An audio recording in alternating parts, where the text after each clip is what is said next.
creo que damos paso a, a un pequeño tiempo que tenemos de discusión. Tenemos a todos los panelistas y tenemos además al doctor Juan Carlos Díaz como para apoyar la discusión. Eh, Adelante, comentarios, dudas, mensajes que quieran dejar impregnados en la audiencia. Siéntanse libres. Además, la audiencia los invitamos a hacer preguntas. Aprovechen ese espacio para que sus preguntas sean respondidas acá en vivo. Entonces, ánimo. Bueno, Diana, yo voy a hacerle una pregunta. ¿Algún comentario sobre los casos de Diego? Dos arritmias de joven en un Sí, paciente adulto. vías accesorias Comentarios. justamente, estas vías accesorias pues son, como ya veíamos en mi charla, pues son unas de las arritmias más frecuentes en pacientes jóvenes, ¿no? Entonces, siempre sospecharlas, inclusive a veces no tenemos esta preexcitación evidente en los electrocardiogramas, pero pues al llevar a los pacientes a estudios electrofisiológicos en jóvenes es el principal sustrato arrítmico, ¿no? Entonces, eh, excelente el caso de la anomalía de Epstein, ¿no? Obviamente por esta alteración hemodinámica que se presenta en estos pacientes por el crecimiento de la aurícula, como ya decía Diego, se pueden presentar muchas arritmias. Típicamente son portadores de vías accesorias. Lo peligroso es que inclusive pueden tener más de una, que ya vimos que en la estratificación eso es de alto riesgo. Además, hablamos de que es un paciente pues con una cardiopatía congénita o otro factor de riesgo, así que en los pacientes con anomalía de Epstein esto lo vemos muy frecuente y pues bueno, lo ideal es eliminar ese sustrato arrítmico mediante las ablaciones, ¿no? Perfecto, doctora Diana, muchas gracias. ¿Algún otro comentario? Hay una pregunta muy interesante en el chat. La voy a tirar y si alguien quiere responderla, bienvenido. Nos pregunta el doctor Carlos Giraldo, dice, en un caso de enfermedad de Einstein y taquicardia de complejos anchos, paciente estable, ¿se puede manejar con amiodarona?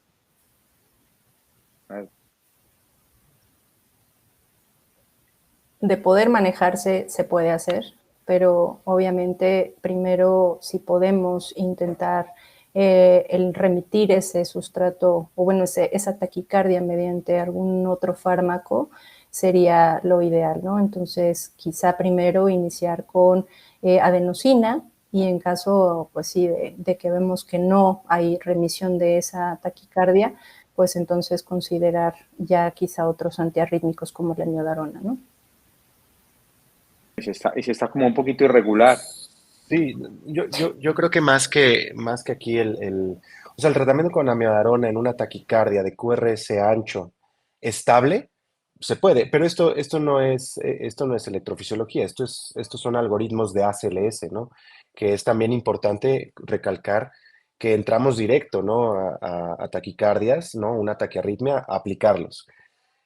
Por supuesto, es justamente posible. De hecho, al final estaríamos bloqueando de cierta manera la conducción tanto de la vía accesoria como del nodo, de tal manera que probablemente remitiría esta taquicardia, ¿no?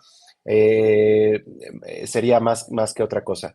Aquí, por supuesto, en este caso, y siendo tan enfáticos, sabiendo que tiene una cardiopatía estructural el paciente, y justamente lo presentó el doctor Felipe al principio, eh, el tratamiento agresivo y la restauración de un ritmo normal es imperativo, ¿no? De tal manera que la cardioversión no está mal, al contrario, ¿no? Es un tratamiento un poco, sí, es un poco más invasivo, es un poco más complejo de cierta manera decirlo, sin embargo es 100% seguro y te resuelve en el momento, ¿no? Y entonces ante la duda de que está estable, no está estable, es ancha la taquicardia, mejor quitarla, ¿no? En cualquier caso, si esta hubiera sido una taquicardia ventricular en un paciente con anomalía de Epstein, probablemente hubiera llegado en falla cardíaca o nos hubiera debutado en falla cardíaca y en urgencias. De tal manera que la cardioversión, siempre tenerla en cuenta, a pesar de que se pueden usar los medicamentos. Perfecto. ¿Algún otro comentario? Doctor Díaz, por aquí lo veo levantando la mano. Adelante. Un Gracias. placer tenerlo por aquí. Yo vengo de parte de Lars Holt. Aquí hay una cosa que es muy importante. Primero quiero felicitarlos por este excelente evento. La asistencia ha sido masiva y creo que han hecho un trabajo impecable en la presentación de casos desde lo sencillo, que a veces decimos lo sencillo no hay que pararle muchas bolas, pero a veces lo sencillo nos enreda y hay tipsitos que son muy importantes que han presentado hasta lo complejo. Quisiera aprovechar para hablar una cosa de lo que acaban de decir. La cardioversión eléctrica, en unas guías que salieron publicadas hace muchos años, hubo una frase que me encantó, que decía, la cardioversión es la forma más rápida, más sencilla y más segura de terminar una arritmia. Muchas veces le tenemos pavor porque creemos que es algo extremadamente agresivo, pero hay más posibilidades de tener efectos adversos de medicamentos, sobre todo de larga acción, como la amiodarona, que si se te hipotensa, vas a tener mucho rato hipotenso al paciente asociado a esto, que simplemente con una sedación bien dirigida y una cardioversión eléctrica. Entonces, siempre que tengan alguna duda, la cardioversión eléctrica es una excelente opción terapéutica. Obviamente hacer un buen diagnóstico, porque hemos visto cardioversiones a taquicardias sinusales, pero un buen diagnóstico electrocardiográfico de aquí es como eventos como este dan muchísima ayuda para identificar adecuadamente la arritmia. Perfecto, muchas gracias al doctor Díaz por el comentario. Hay otra pregunta en el chat. Paciente con taquicardia ventricular polimórfica catecolaminérgica, ¿no se consideraría iniciar betabloqueadores y luego prueba de esfuerzo antes de un desfibrilador implantable? Doctor Díaz, esta viene una pregunta en el doctor Alejandro Cuesta, de senior a senior. Opiniones. Sí, señor. Esa es una excelente... bueno, primero la versión. Cristian. Sí, es algo que se discute bien, mucho porque sí se habla de que cuando un paciente se le coloca un desfibrilador y no está en manejo óptimo, es posible que haga una tormenta eléctrica, es decir, muchas descargas, y las mismas descargas generen estrés en el paciente y genere más taquicardia y se vuelva como un círculo vicioso. De hecho, digamos que en el orden de manejo de la taquicardia ventricular polimórfica catecolaminérgica, el desfibrilador es una medida de salvamento casi que de tercer orden, donde uno empieza primero con los beta bloqueantes y ya después empieza con los antiarrítmicos y por último se considera el desfibrilador. Pero muchas veces cuando no se llegan a las dosis óptimas de beta bloqueantes y de antiarrítmicos y se empieza con el desfibrilador, uno puede favorecer una tormenta rítmica desencadenada por el mismo desfibrilador y eso se vuelve un problema para el paciente porque genera mucho estrés postraumático. Durante el entrenamiento que yo tuve, vimos algunos pacientes a los que se le implantaba muy tempranamente un desfibrilador y presentaban estas tormentas y finalmente algunos decidían que se les quitara de manera pues voluntaria porque no querían volver a pasar por lo mismo. Entonces, digamos que es en tercer orden cuando el manejo médico debe ser óptimo. Yo estoy totalmente de acuerdo. Por ejemplo, en Colombia no tenemos el Nadolol, que siempre se describe que tiene una efectividad muy alta para estos pacientes. Nosotros terminamos usando propranolol para estos pacientes que también tienen menos estudios que hablan su efectividad, pero lo que dice Cristian es totalmente cierto y estoy totalmente de acuerdo con lo que han dicho. Primero, el medicamento no solamente va a disminuir la posibilidad de terapias apropiadas en los pacientes que ya tienen los dispositivos, sino que, como dice el doctor Cuesta, es una estrategia muy útil como primera línea de manejo. Y de hecho, la descarga adrenérgica es tan importante y esto aplica para otras tormentas eléctricas cuando tengan pacientes con tormentas eléctricas y no solamente por TD catecolaminérgica. Lo que nos decía Cristian, la sedación es fundamental. El paciente que tiene una descarga va a liberar adrenalina y al liberar adrenalina va a generar más posibilidad de nuevas descargas, entonces la sedación es fundamental. Entonces, de acuerdo, hay que empezar con beta bloqueadores para disminuir la necesidad de implante de CDI en muchos de estos pacientes y para aquellos que ya lo tienen, para que no hagan tormenta eléctrica. Y si ya tienen tormenta eléctrica, tratar de pensar en que las descargas son extremadamente dolorosas. Alguien una vez me decía, no, es que un julio no duele. No, desde un julio duele. Alguien me decía, no, es que eso apenas da 30 julios, 40 julios es extremadamente doloroso, entonces hay que hacer un buen manejo con sedantes.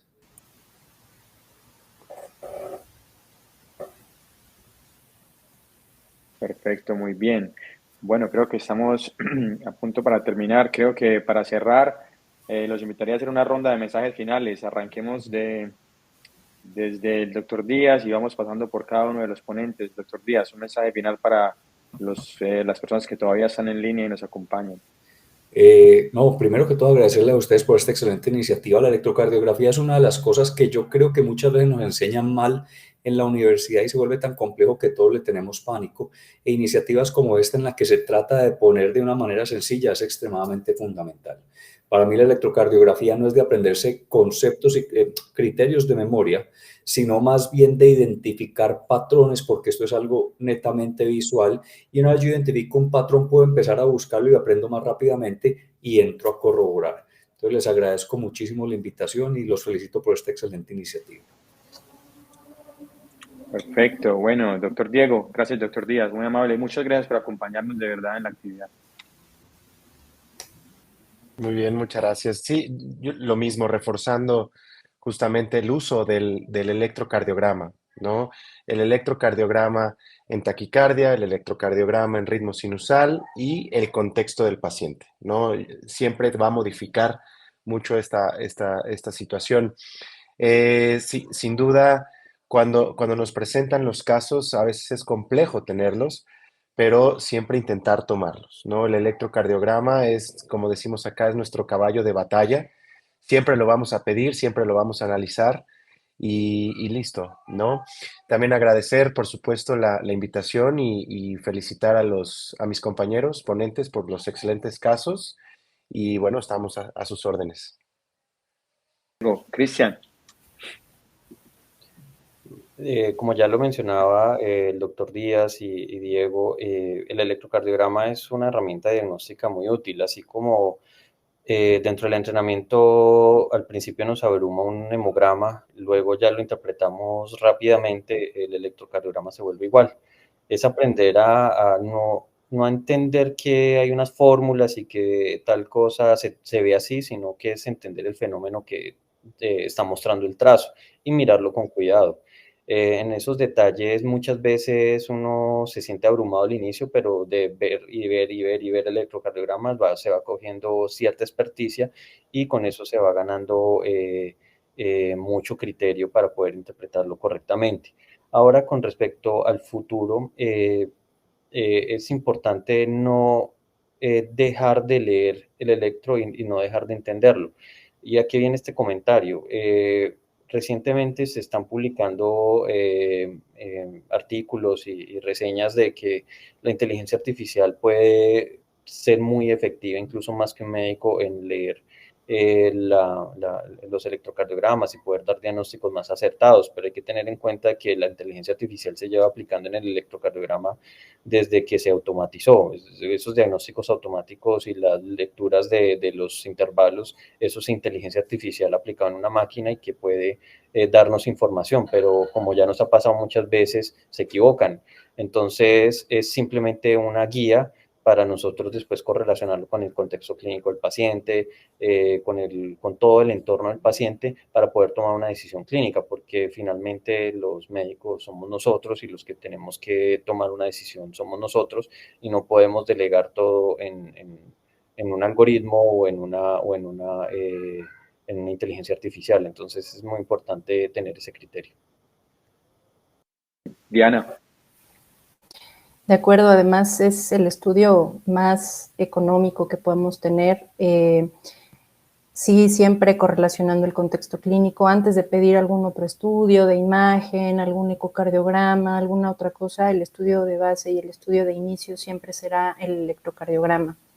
En efecto, a veces nos podemos abrumar entre cómo, si se nos puede pasar algo, si no hacemos el diagnóstico de algo, pero creo que para el análisis del electrocardiograma, si lo hacemos de una manera ordenada, sistemática, viendo varios electrocardiogramas para poder familiarizarnos con lo normal y poder quizá identificar que algo no es normal, y apoyarnos en nuestros colegas, en los especialistas, si nos queda alguna duda en cuanto a la interpretación del electro, ¿no? Perfecto, Diana, muchas gracias. Bueno, para cerrar, pues retomo algunas de las palabras del doctor Díaz y les voy a poner ahí en el chat un link a un artículo de reflexión sobre la enseñanza y el aprendizaje de la electrocardiografía, para que los invito para que lo revisen. Quiero agradecer a todos ustedes definitivamente por acompañarnos. La audiencia fue, digamos, el componente más importante de esta sesión.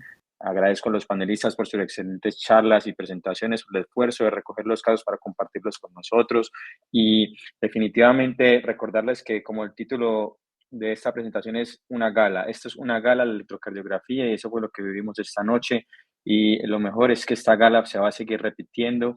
Lars continuará ofreciendo estos eventos y con oportunidades educativas y académicas para todos ustedes, para los miembros y esperemos que nos podamos ver en una próxima ocasión. Muchas gracias a todos ustedes y nos vemos.